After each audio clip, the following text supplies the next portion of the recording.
Hi students, this is Mona. Welcome to Python programming. நம்ம இன்னைக்கு இந்த வீடியோல mathematical functions பத்தி பார்க்கலாம். ஓகே, சரி, mathematical functions பார்க்கறதுக்கு முன்னாடி இதுக்கு கம்பல்சரி ஒரு மாடியூல நம்ம ப்ரோக்ராம்ல அதாவது இம்போர்ட் பண்ணி ஆகணும். அது என்ன மாடியூல் அப்படின்னா math அப்படிங்கிற கம்பல்சரி பாருங்க நோட்லயே அவங்க கொடுத்திருப்பாங்க. இந்த import math module for all mathematical functions னு கொடுத்திருக்காங்க. இது ஒன் வேர்டுக்காக கேட்கலாம். நீங்க எந்த mathematical functions யூஸ் பண்ணாலும் கம்பல்சரி நீங்க என்ன மாடியூல உங்க ப்ரோக்ராம்ல இம்போர்ட் பண்ணணும் அப்படின்னா math அப்படிங்கறத. ஓகே, உங்களுடைய புக்ல வந்து மேத்தமெட்டிக்கல் ஃபங்க்ஷன்ஸ் ஒரு 3 ஃபங்க்ஷன்ஸை கொடுத்துருக்காங்க. ஃப்ளோர், சீல், தென் sqrt அப்படிங்கிறது. ஃப்ளோர் அப்படின்னா என்ன மீனிங்னா, ஒரு ஹிண்ட் நான் உங்களுக்கு கொடுத்துட்றேன், ஜஸ்ட் உங்களுக்கு ஞாபகம் வச்சுக்கணுங்கிறக்காக. ஒரு வீடுன்னு எடுத்துட்டீங்க அப்படின்னா கீழ் தரையை நம்ம என்னன்னு சொல்லுவோம் அப்படின்னா, தரையை நம்ம கீழே என்னன்னு சொல்லுவோம், நம்ம ஃப்ளோர் அப்படின்னு சொல்லுவோம். ஓகேவா? அதே வந்து ஃபேன் மாற்ற இடத்த நம்ம என்னன்னு சொல்லுவோம்னா சீல். அதனால தான் அதுக்கு பேரே பார்த்தீங்கன்னா சீலிங் அப்படின்னு நம்ம அர்த்தம். அப்போ ஃப்ளோர்னா கீழே அப்படிங்கிறத ஞாபகம் வச்சுக்கோங்க, சீலுனா மேலே அப்படிங்கிறத ஞாபகம் வச்சுக்கோங்க. ஓகே, இப்போ ஃப்ளோர் என்ன பண்ணும் அப்படின்னா, இந்த ஃபங்க்ஷன் என்ன பண்ணணும்னா நீங்கள் கொடுக்கக்கூடிய வேல்யூவில் இருந்து அதனுடைய அடுத்த லெஸ் தேன் வேல்யூவை உங்களுக்கு ரிட்டர்ன் பண்ணி காட்டும். அதனால தான் இங்கே டிஸ்கிரிப்ஷனில் எப்படி கொடுத்துருக்காங்க பாருங்க, returns the largest integer less than or equal to எக்ஸ்ன்னு கொடுத்துருக்காங்க. ஆனால் இந்த மேத்தமெட்டிக்கல் ஃபங்க்ஷன்ஸை நீங்கள் எது யூஸ் பண்ணாலுமே கம்பல்சரி சின்டாக்ஸ் படி மேத் டாட் கொடுத்து அதுக்கப்புறம் உங்களுடைய ஃபங்க்ஷன் கொடுத்து உங்களுடைய நியூமரிக் வேல்யூவை நீங்கள் கொடுக்கலாம். ஓகே, இப்போ இங்கே எக்ஸுங்கிறத வச்சுக்கிட்டாங்க, எக்ஸுங்கிறத நீங்கள் கொடுக்கக்கூடிய வேல்யூ. ஓகே, எக்ஸாம்பிளில் பாருங்க. அப்போ இது டிஸ்கிரிப்ஷனில் அவங்க கொடுத்துருக்கிறத என்ன கொடுத்துருக்காங்க அப்படின்னா, லெஸ் தேன் வேல்யூ, நீங்கள் கொடுக்கக்கூடிய வேல்யூக்கு அடுத்த லெஸ் தேன் வேல்யூ எதுவோ, லெஸ்ஸான வேல்யூ எதுவோ அதை ரிட்டர்ன் பண்ணுறதான் ஃப்ளோருங்கிறத ஞாபகம் வச்சுக்கோங்க. ஓகே, நம்ம இங்கே வந்து ப்ரோக்ராமில் பண்ணி பார்த்துடலாம். ஃபஸ்ட்டு மேத் மாடியூலில் நம்ம இம்போர்ட் பண்ணிடலாம். ஸோ இம்போர்ட் மேத் அப்படிங்கிறத நான் கொடுத்துட்டேன். நெக்ஸ்ட்டு உங்கள் எக்ஸாம்பிள் அப்படியே இருக்கக்கூடிய வேல்யூஸை நான் இங்கே கோடிங்கில் உங்களுக்கு போடுறேன். ஆனால் டேரெக்டாக போடுறேன், நான் XYல அசைன் பண்ணிட்டு போடல, டேரெக்டாகவே உங்களுக்கு போட்டுடுறேன்.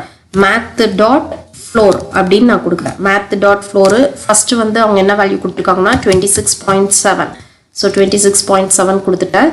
நெக்ஸ்ட் அடுத்தது பார்த்தீங்க அப்படின்னா இது ஜஸ்ட் காப்பி பேஸ்ட் பண்ணிடுறேன், ஏன்னா ஒரு 3 வேல்யூவை நம்ம போட போகிறோம். ஸோ அதே நம்ம என்ன பண்ணிக்கலாம் அப்படின்னா காப்பி பேஸ்ட் பண்ணிக்கலாம். அடுத்தது வந்து பார்த்தீங்கன்னா மைனஸில் நெகட்டிவ்ல நம்ம கொடுக்குறோம், -26.7.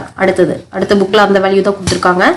நெக்ஸ்ட் வேல்யூ அடுத்தது என்ன கொடுத்துருக்காங்கன்னா மைனஸில் 23.2 கொடுத்துருக்காங்க. மைனஸ் முன்னாடி போடணும்.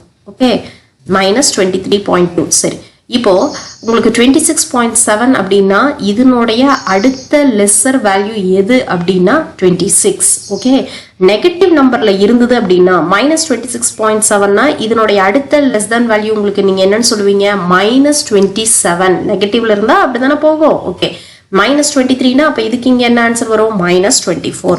ஓகே, சேவ் பண்ணி நம்ம எக்ஸிக்யூட் பண்ணி பார்த்தரலாம். பாருங்க, 26 -27 -24. அடுத்தடுத்த லெஸ் தேன் வேல்யூ, அதாவது லெஸ், அதனுடைய அடுத்த லெஸ் வேல்யூ என்ன இருக்குதோ அதையும் உங்களுக்கு ரிட்டர்ன் பண்ணி காமிச்சிருக்குது. ஃப்ளோர்னா உங்களுக்கு கிரேட்டர் தேன் வேல்யூ காட்டுது அப்படிங்கிறத நம்ம பார்த்தோம். சீல்னு பாருங்க, returns the smallest integer greater than or equal to எக்ஸ்ன்னு கொடுத்துருக்காங்க. சீலுக்கும் நீங்க முன்னாடி என்ன போடணும் அப்படின்னா மேத். ஓகேவா? மேத் டாட் கொடுத்து அதுக்கப்புறம் சீல் கொடுக்கணும். சேம் வேல்யூஸ் தான். ஸோ ஃப்ளோருக்கு பொதுவாக நம்ம என்ன பண்ணலாம் அப்படின்னா சீலுங்கிறத கொடுத்துடலாம். சீல், ஃப்ளோருக்கு பொதுவாக சீல். அடுத்தது இங்கேயும் நான் என்ன பண்ணுறேன்னா சீல் அப்படிங்கிறத கொடுத்துட்றேன். ஓகே, இப்போ இது காட்டிலும் அடுத்த உங்களுக்கு கிரேட்டர் வேல்யூ -26.7னா அடுத்த கிரேட்டர் வேல்யூ உங்களுக்கு என்ன வரும், 27. அடுத்தது -26.7 அப்படிங்கிறப்போ அதுக்கு அடுத்த கிரேட்டர் வேல்யூ என்ன வரும் உங்களுக்கு, -26. அதே மாதிரி இங்கே என்ன வரும், -23.2 அப்படின்னா -23. ஸோ அடுத்த கிரேட்டர் வேல்யூ எதுவோ அதையும் உங்களுக்கு டிஸ்பிளே பண்ணி காட்டும். இப்போ பாருங்க, உங்களுக்கு எக்ஸிக்யூட் பண்ணி பார்க்குறப்போ 27 -26 -23. ஓகே, ஸோ இது வந்து சீல்.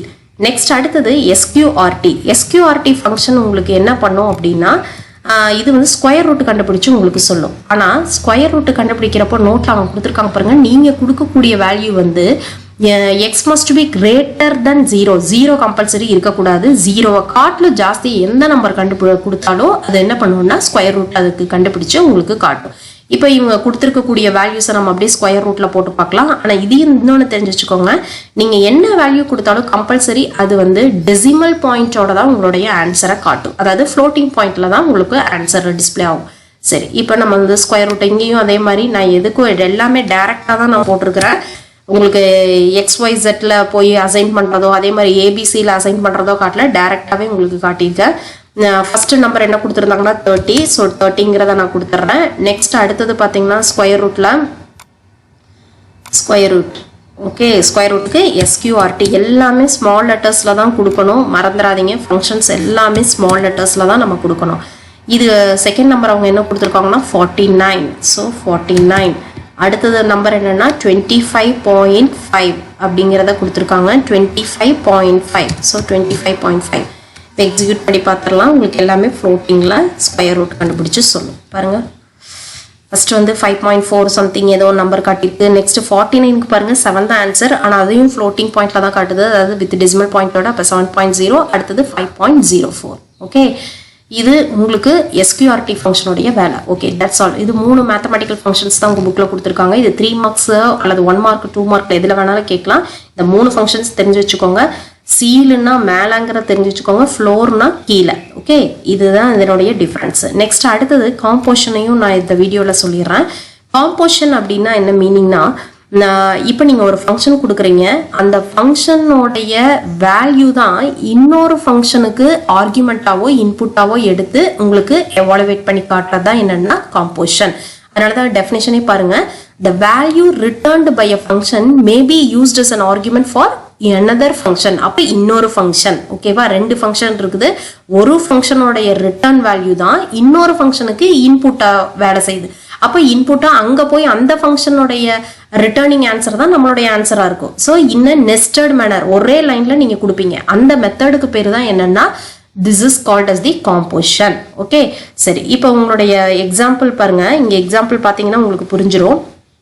இப்போ N1 இது ஆக்சுவலாக பாருங்க, இந்த சிம்பிள் இருந்தாலே என்ன மீனிங் உங்களுக்கு இன்ட்ராக்டிவ் மோட்ல இருக்குன்னு அர்த்தம். ஓகே, N1ங்கிற ஒரு வேரியபிளுக்கு வந்து eval அப்படிங்கிற ஒரு ஃபங்க்ஷன் இருக்கு. evalனா என்ன மீனிங்னா எவாலுவேட் அப்படின்னு அர்த்தம். ஓகேவா, இது ஒரு எக்ஸ்பிரஷனை நீங்கள் என்ன கொடுத்தாலும் இதை என்ன பண்ணும் அப்படின்னா உங்களுக்கு கால்குலேட் பண்ணி காட்டுறதான் எவாலுவேட்னு சொல்றது. இப்போ evalங்கிறது ஒரு ஃபங்க்ஷனு, இன்புட்டுங்கிறது ஒரு ஃபங்க்ஷன். ஆல்ரெடி உங்களுக்கு இன்புட்னா என்னன்னு தெரியும். ஒரு நம்பரை நம்ம வாங்குறதுக்கு இன்புட் ஃபங்க்ஷனை நம்ம யூஸ் பண்ணுவோம். ஸோ இன்புட் அப்படின்னு கொடுத்துட்டு என்டர் அ நம்பர் அப்படின்னு ஒரு லைனை வந்து பிரிண்ட் ஆகி ஒரு நம்பரை வாங்குறோம். அந்த நம்பர் அந்த வேல்யூ தான் உங்களுக்கு என்ன ஆகும் அப்படின்னா ஆர்குமெண்ட்டாவோ இன்புட்டாவோ ஈவாலுங்கிற ஃபங்க்ஷனுக்கு போகுது. ஓகேவா, அப்போ ஈவால் ஃபங்க்ஷன் இப்போ என்ன ஆகும்னா எவாலுவேட் ஆகுது. எவாலுவேட் ஆகி அதுக்கு நம்ம எந்த எக்ஸ்பிரஷன் எல்லாம் நம்ம கொடுக்கல. அப்போ நீங்கள் கொடுக்கக்கூடிய நம்பர் தான் உங்களுக்கு என்ன இருக்குன்னா ஆஸ் இட் இஸ் அப்படியே இருக்கிறது, அப்படியே N1க்கு போய் அசைன் ஆகும். மறுபடியும் N1 போடுறப்போ நம்மளுக்கு என்ன ஆன்சர் வந்திருக்கு, சேம் 234 வந்திருக்கு. சரி, இதையே வந்து இன்னொரு வேரியபிள் அவங்க கொடுத்துருக்காங்க. N2 equal to eval input enter and arithmetic expression. ஏதோ ஒரு என்டர் அண்ட் அர்த்தமெட்டிக் எக்ஸ்பிரஷன் ஒரு லைன் அடிச்சு அங்கே நீங்கள் ஒரு எக்ஸ்பிரஷனை கொடுத்தீங்கன்னா இதுதான் உங்களுக்கு இன்புட்டாக எதுக்கு போகும்னா evalங்கிற ஃபங்க்ஷன்.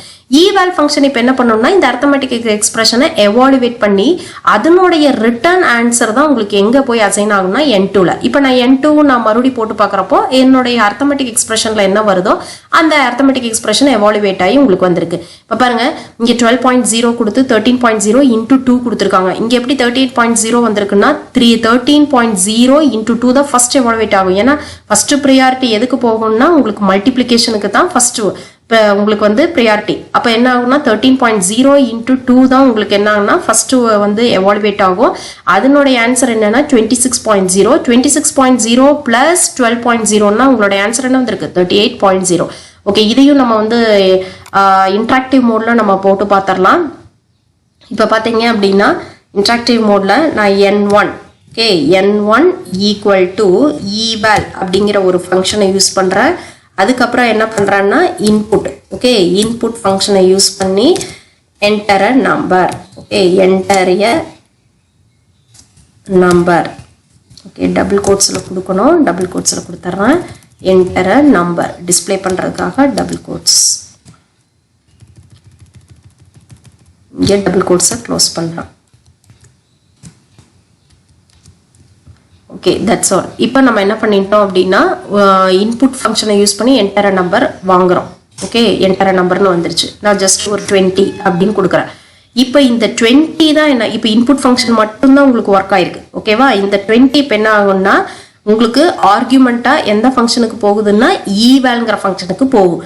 அப்போ ஈவேல்ல எனக்கு என்ன ஆகும் அப்படின்னா ஏதாவது 20 எவாலுவேட் பண்ணுமான்னு பார்க்கும். இங்கே எந்த எக்ஸ்பிரஷன் நம்ம கொடுக்க கிடையாது, ஜஸ்ட் அந்த வேல்யூ மட்டும்தான். ரிட்டர்ன் வேல்யூ என்ன இருக்கும் அப்படின்னா 20. அந்த வேல்யூ அப்படியே இன்புட்டாவோ ஆர்குமெண்டாவோ என்ன எடுத்துட்டு போகுது, ஈவேலுக்கு போயிருது.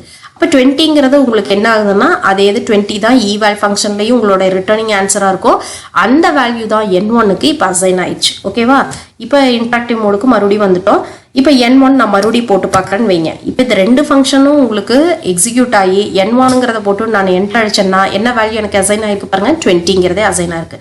சரி, ஓகே. இப்போ இன்னொரு நம்ம உங்கள் புக்கில் கொடுத்த மாதிரி இன்னொரு வேரியபிள் கொடுக்குறேன், ஈவேல் அப்படின்னு கொடுத்துட்டு ஒரு அர்த்தமெட்டிக் எக்ஸ்பிரஷனை நம்ம கொடுத்து பார்க்கலாம். Input, okay, input, then arithmetic expression அப்படின்னு மட்டும் நான் கொடுக்குறேன். arithmetic expression,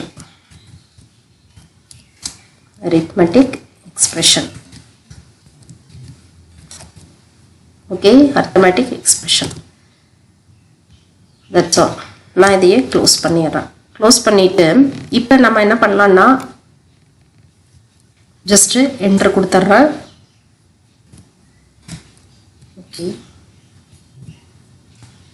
க்ளோஸ் பண்ணிட்டேன், என்ட்ரு கொடுத்துட்றேன். அரித்மெட்டிக் எக்ஸ்பிரஷன் கேட்குது 5*2. ஓகே, 5*2 ப்ளஸ் 3ன்னு கொடுத்தோம். ஓகேவா? இப்போ என்ன பண்ணோம் அப்படின்னா இல்லாட்டி ஃபஸ்ட்டு ப்ளஸ்ஸை கொடுத்துட்றேன் நான் உங்களுக்கு. ப்ளஸ் இந்த இடத்துல என்ன பண்ணலான்னா ஸ்டார் கொடுத்துட்றேன். இப்போ இந்த எக்ஸ்பிரஷனில் பார்த்தீங்கன்னா 2 × 3 தான் ஃபஸ்ட்டு ஒர்க் ஆகும். அப்போ 6 + 5 உங்களுக்கு என்ன வரும், 11. பாருங்க, இப்போ N2ல போய் ஃபர்ஸ்ட் உங்களுக்கு என்ன ஆகும்னா input function arithmetic expression work ஆயிடுச்சு. இது அரித்மெட்டிக் எக்ஸ்பிரஷன் நம்ம கொடுத்துட்டோம், 5 + 2 *3ன்னு கொடுத்தாச்சு. இப்போ இதனுடைய ரிட்டர்ன் வேல்யூ தான் ஈவேலுக்கு உங்களுக்கு என்ன ஆகும் அப்படின்னா, சாரி 5 + 2 *3 அப்படியே இந்த எக்ஸ்பிரஷன் உங்களுக்கு என்ன ஆகும்னா டைரக்டாக ஈவேலுக்கு போகுது. ஈவேலுங்கிற ஃபங்க்ஷன் தான் உங்களுக்கு எவாலுவேட் பண்ணும். அப்போ எவாலுவேட் பண்ணுறப்ப என்ன பண்ணுது, நம்ம என்ன எக்ஸ்பிரஷன் கொடுத்தோமோ அதை எவாலுவேட் பண்ணுது. அப்போ 2*3 ஃபஸ்ட்டு உங்களுக்கு வேல்யூ என்ன எடுத்துக்கோ 6, 6 + 5 என்ன எடுத்துக்கோ 11. அந்த ரிட்டர்னிங் வேல்யூ தான் N2க்கு உங்களுக்கு அசைன் ஆகிருக்கும். இப்போ நான் N2வை போட்டு பார்க்குறப்போ எனக்கு 11ன்னு ஆன்சர் வருது. பாருங்க, 11. ஓகே, ஸோ காம்போசிஷன்னா என்ன மீனிங்னா ஒரு ஃபங்க்ஷனோடைய ரிட்டர்னிங் வேல்யூ தான் இன்னொரு ஃபங்க்ஷனுக்கு ஆர்குமெண்ட்டாக போகுது. நெஸ்டட் மேனர்னா ஒரே லைனில் கொடுக்குறீங்க. ஓகேவா? அந்த ஃபங்க்ஷன் ஒர்க் ஆகி தான் உங்களுக்கு ஆன்சரை காட்டுதுங்கிறத தெரிஞ்சு வச்சுருக்கீங்க. That's all.